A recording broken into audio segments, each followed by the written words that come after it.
वालेकुम अस्सलाम। हाँ, सिर्फ गाड़ी तबाह हुई है और इसको मामूली सा फ्रैक्चर है, कुछ दिन में ठीक हो जाएगा।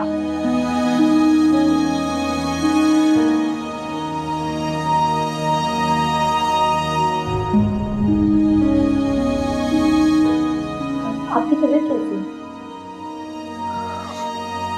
बेहतर है माशा। आप जानती हैं मैं क्यों जिंदा हूं माशा? क्योंकि सलार की कहानी में आपका कोई किरदार ही नहीं था, लेकिन मेरी कहानी तो शुरू ही आपसे होती है। आप शायद खुद को एक आम सी लड़की समझती होंगी, लेकिन मेरे लिए आप बहुत खास बन चुकी हैं। और पता है, मैं भी आपसे उतनी मोहब्बत करता हूं जितनी आप मुझसे करती हैं। आपको पता है कि मैं क्या आप माशा हैं? जी, अब जान गया हूं।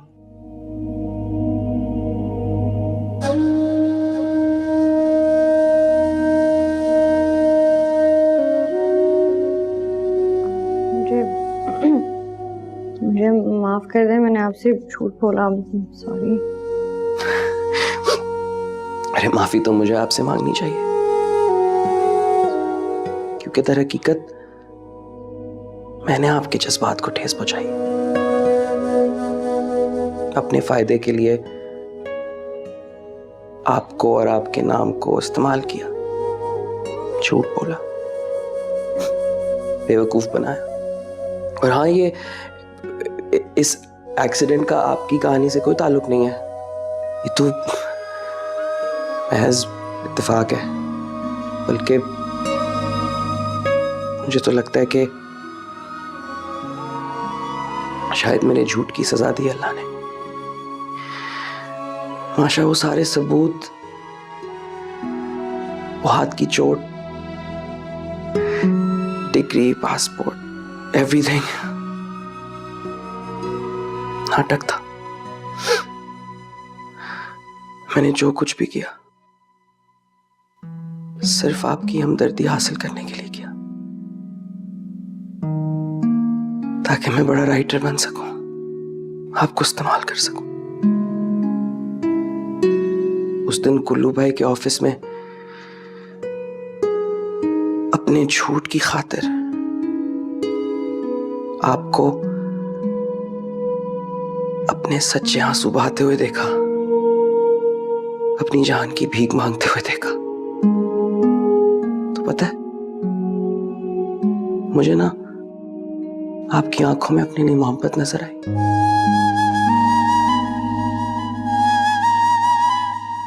और शायद उसी वक्त एहसास हुआ कि मैं कितना बड़ा गुनाह कर रहा हूं। आई एम सॉरी, मुझे माफ कर दो।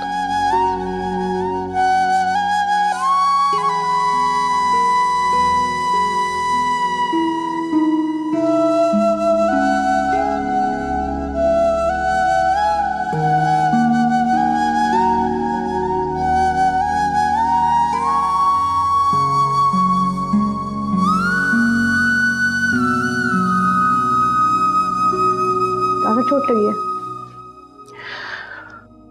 नहीं, अब बेहतर है।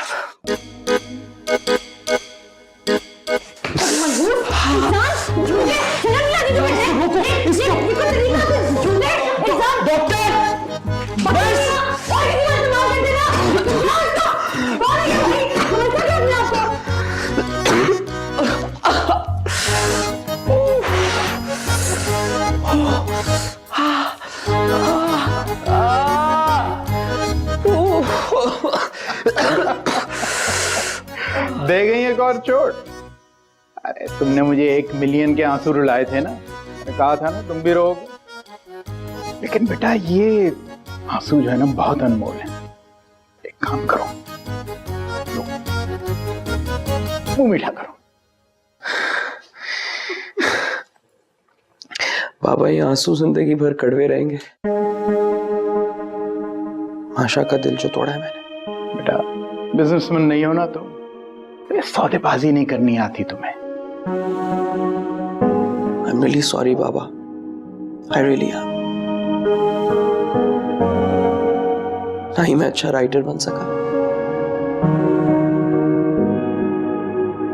और ना ही किरदार। देखो बेटा,